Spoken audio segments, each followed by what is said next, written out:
Video کو like کر کے آگے شیئر ضرور کر دینا۔ علی کے گل رخوں سے بوئے زہرائی نہیں جاتی۔ تماچے مارے جا رہے تھے، زنجیریں ڈالی جا رہی تھی، لیکن اس وقت بھی زبان پہ نہ تھی ان التیا ریح الصبا یوما الى ارض الحرم بلغ سلامی رودتن فیہا النبی المحترم۔ پتا چلا خوشی میں نعت پڑھو تو خوشیاں بڑھ جاتی ہے، اور غم میں نعت پڑھو تو غم کے بادل چھٹ جاتے ہیں۔ کیوں نہ ہو کہ ان کے نثار کوئی کیسے ہی رنج میں ہو، جب یاد آ گئے ہیں سب غم بھلا۔ بات دور سے دور نکلتی جا رہی، عرض کر رہا تھا کہ سیدہ عائشہ صدیقہ نے جب یہ منظر دیکھا کہ سورج کے سامنے بھی رخساروں میں سورج تیرتا ہے اور چاند بھی تیرتا ہے، تو ایک دن حضور علیہ السلام ام المومنین سیدہ عائشہ کی گود میں سر رکھ کے لیٹے ہوئے تھے۔ یہ بھی حضور علیہ السلام کی محبتیں تھی اپنی ازواج سے، کہ لوگوں نے رحل پر تو قرآن رکھا دیکھا ہے، لیکن ام المومنین عائشہ صدیقہ کی وہ ذات ہے جس کے گود میں ناطق قرآن رکھا ہوا ہے، قرآن ناطق رکھا ہوا ہے۔ قیامت تک لوگ مصحف کی تلاوت کریں گے، لیکن جس نے گود میں رکھ کر چہرے کی تلاوت کی ہے وہ میرے علم میں 3 ہستیاں ہیں۔ حجرِ عائشہ میں سیدہ عائشہ ہے، غار ثور کے اندر صدیق اکبر افضل البشر بعد الانبیاء ہیں، اور مقام صحبہ میں مولائے کائنات سید السادات خاتم الولایت امام المشارق والمغارب حلال مشکلات والنوائب اخی رسول زوج البتول ابو الائمہ ابو الحسنین سیدنا علی ابن ابو طالب ہیں، جنہوں نے گود میں چہرہ رسول رکھ کر کے چہرہ رسول کو پڑھا ہے۔ قرآن پڑھنے والے تو بہت ملیں گے، لیکن ان 3 قاریوں کی طرف بھی کوئی توجہ کرے، غور تو فرمائے۔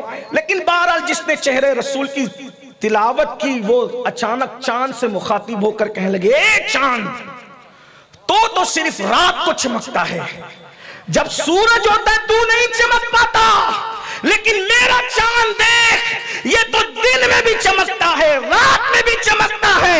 حضور نے آنکھیں کھول کے مسکرایا اور فرمایا، عائشہ تو نے شعر کب سے کہنا شروع کیے؟ امی جان عائشہ صدیقہ کہتی ہے جب سے آپ کا جلوہ دیکھا ہے تب سے ہم نے شعر کہنا شروع کر دیا۔ بات دور نکلی، کیا عرض کر رہا تھا کہ چمکتا چہرہ نظر آیا، ام المومنین نظر نہ آئی، بس اتنا لگتا تھا کوئی خاتون کھڑی۔ حضور نے ان کو بلائی، ادھر آؤ۔ ابھی پردے کا حکم نازل نہیں ہوا تھا، ان سے کہا مجھے جانتے ہو؟ کہا حضور ہمارے ماں باپ آپ کو یہ اس کو جانتے ہو؟ حضور یہ تو ام المومنین مومنوں کی امی جان ہے، کہا آپ جاؤ۔ کہا حضور وجہ؟ آقا فرماتے ہیں تم نے مجھے دیکھا پہچان لیا، میں جانتا ہوں، ان کو نہیں پہچانا، تمہارے اندر بدگمانی نہ ہو جائے کہ وہ خاتون کون کھڑی تھی۔ شیطان وسوسہ نہ ڈالے، اس لیے کہ کوئی ہم سے بدگمان ہوگا تو فاسق ہو سکتا ہے۔ توجہ کرنا، لوگ نبی کو اپنی طرح کہتے ہیں، ذرا یہ بھی تو مسئلہ سنیں، جو ہم سے بدگمان ہوگا وہ فاسق ہوگا، اور جو نبی سے بدگمان ہوگا وہ کافر ہوگا۔ غور تو کریں، توجہ تو فرمائیں۔ تو اگر کوئی بدگمانی کا شکار ایسا لگتا ہے کہ اس کو اندیشہ ہے کہ اس کو حرام سے بچانے کے، بدگمانی سے بھی بچو اور بدگمان کرنے سے بھی بچو۔ پہلے تقوی کا کمال غیبت سے بچو، نمبر 2 بدگمانی سے۔ مجھے یہاں ایک مثنوی کی بات یاد آ گئی، صاحب مثنوی کی حسن ظن کے حوالے سے ایک بہت خوبصورت سوال ہے۔ اگر بدگمانی ختم ہو جائے تو مسلم امہ پھر امت بن سکتی ہے۔ عارف رومی بہت بڑے عالم تھے، سرکار غوث پاک رضی اللہ تعالیٰ غوث پاک ان کے دادا پیر ہوتے ہیں، صاحب بہت بڑے عاشق رسول تھے۔ حضرت شمس تبریز نے عشق کی وہ آگ لگائی تھی کہ آخر میں آ کے کہنے لگے، صد کتابو صد ورق درنار کن، صد کتابو صد ورق درنار کن، دل بدست جانب دلدار کن۔ میں نے ہزاروں سینکڑوں کتابیں اور سینکڑوں ورق آگ میں ڈال دیے، اور اپنا رومی ایسی بات کرتے ہیں تھوڑی دیر۔ بھائیوں میں آج اتحاد نہیں بدگمانی، مدرسوں میں آج اتحاد نہیں بدگمانی۔ اداروں میں آج اتحاد نہیں، بدگمانی، محلوں میں اتحاد نہیں، بدگمانی بدگمانی بدگمانی، اتنی بدگمانی، اللہ کی پناہ۔ اور حسن ظن تقوی کا دوسرا زینہ۔ بہرحال مختصر کرتا ہوں اختصار کے ساتھ، کبھی مثنوی میں جا کر کے اس کو پڑھنا، تو اس میں وہ 7 بیل بتائے جاتے، 7 شیر ان کو آ کر کے دیکھتا اور دیکھ کر کے گھور گھار کے چلا جاتا، وہ تھے بیل ہی، لیکن شیر جیسا بادشاہ بھی ان سے ٹکرانے کی ہمت نہیں کرتا تھا، چونکہ ان میں اتحاد تھا۔ ایک دن ایسی وہ گھور گھار کے غصے میں جا رہا تھا، کچھ کر نہیں سکتا تھا، تو اس کو لومڑی ملی، مکار لومڑی، اور اس نے کہا بادشاہ سلامت ادھر کا ارادہ، غصے میں دکھتے، کہا وہ ساتوں ایک ساتھ رہتے ہیں، ہلتے ڈلتے نہیں، ہتتے ہی نہیں، کہا بس، کہا اگر یہ ایک دوسرے سے جدا ہو جائے تو میں ان کو شکار کروں، میرا بھی بھلا ہو تیرا بھی بھلا ہو، کہا میں جانتی ہوں کرنا کیا ہے۔ اس نے کہا آسان بات ہے، ان کو جدا کرنے کے لیے ان میں بدگمانی پیدا کرنا ہے۔ لومڑی گئی، ایک کو بلایا اکیلے، اور اس کے منہ، اپنا منہ اس کے کان کی طرف رکھ کر کے کچھ ایسے بس منہ ہلا دیا۔ منہ ہلانا تھا،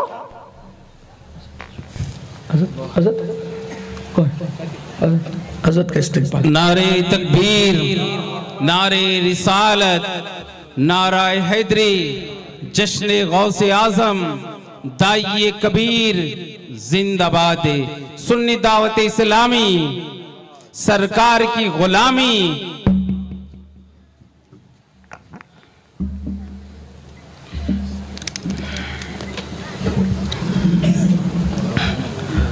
درشی پڑھ لیں۔ اللہ رب محمد صلی اللہ علیہ وسلم، نحن عباد محمد صلی اللہ علیہ وسلم، صلاۃ و سلام علیک یا جد الحسن والحسین وعلی آلک و اصحابک یا جد الغوث الثقلین۔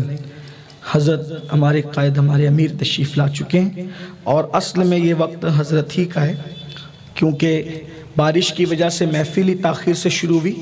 میں کچھ بات کرنے کی بجائے اپنی بات کو 1 منٹ میں سمیٹتا ہوں، میں 200 چیزیں ایک ساتھ پڑھ دیتا ہوں، اس کی کوئی تشریح کی ابھی حاجت نہیں ہے۔ نمبر 1 غیبت، نمبر 2 بدگمانی سے بچنا، نمبر 3 کسی قوم کا مذاق نہ اڑانا۔ مذاق کر سکتے ہیں، مذاق اڑا نہیں سکتے، بلکہ مذاق کرنا تو صحابہ کی بھی سنت ہے، اور مزاح کرنا اپنی شان کے مطابق یہ تو اللہ کے رسول صلی اللہ علیہ وآلہ وسلم سے بھی ثابت ہے۔ مذاق کرنے اور مذاق اڑانے میں فرق ہے۔ یہ مذاق اس کو کہتے ہیں کرنا، آپ بھی ہنس دے وہ بھی ہنس دے، دونوں کا دل خوش ہو جائے، لیکن مذاق اڑانا اس کو کہتے ہیں کہ کسی کے ساتھ ایسا مذاق کرنا کہ اس کا دل دکھ جائے، وہ حقیر ثابت ہو، وہ ذلیل ہو جائے، مذاق اڑانا حرام ہے۔ تو غیبت، بدگمانی، کسی کا مذاق نہ اڑانا۔ چوتھی بات، آنکھوں کو جن چیزوں کو اللہ نے حرام کیا اس سے بچانا۔ 5ویں بات، سچ بولنا۔ 6ٹھی بات،